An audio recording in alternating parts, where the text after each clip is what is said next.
Here's what we'd like to do. We'd like to be able to answer the question, how is the Philippines doing and which way should it go?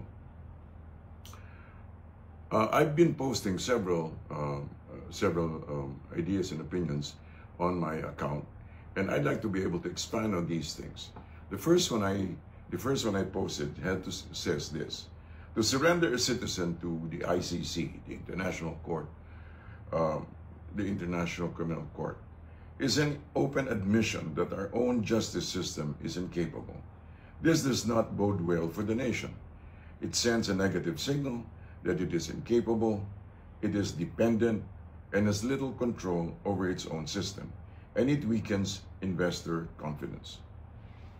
There are several ways to be able to deal with internal conflict. For example, situations like these where a former president has been accused of extrajudicial killings. These matters are something that are of local concern, although there are international implications, but it is a matter that has to be resolved locally.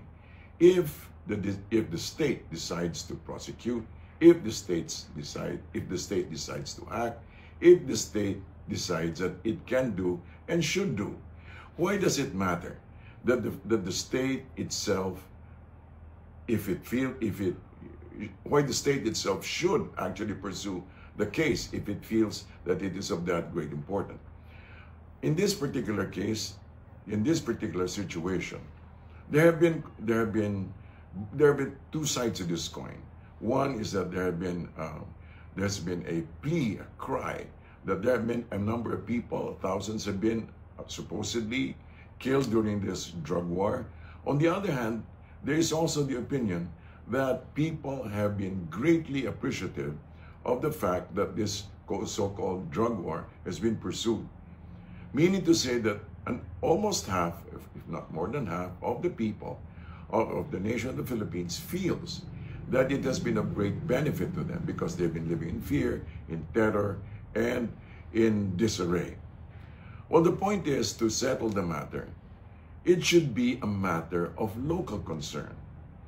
Because to surrender our jurisdiction over this case sends a signal, like I said earlier, that we cannot do it ourselves. And why cannot we do it ourselves? If the state, for example, the state, it has its government apparatus and it has full control over government resources, it can actually fully prosecute if it decides to do so.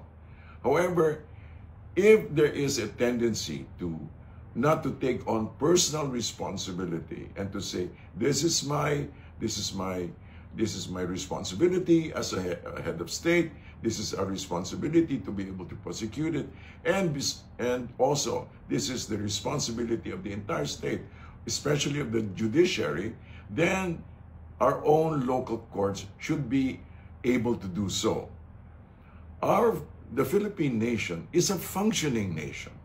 The Philippine state is a functioning state.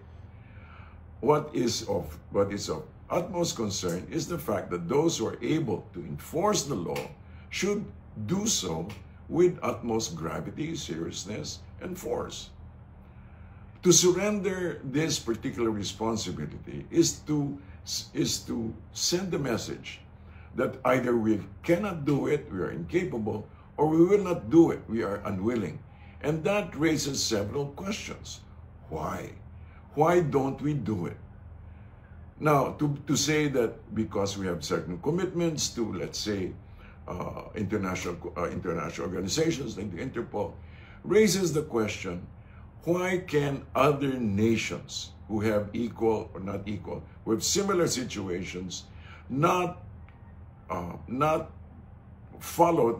pursue that tack? We're not talking about avoiding responsibility. We're talking about engaging those who are considered people of interest, and to be able to impose our own, to be able to pursue our own national interest, especially the interest of the people. It's something that we need to have done and should do, and not surrender. Otherwise, our perception is that we are a people who are not incapable, We are a people who are not willing and responsible, and it will further tarnish our reputation as a government, as a state that cannot be trusted to follow through with the rule of law. And this is of utmost importance to us. Thank you.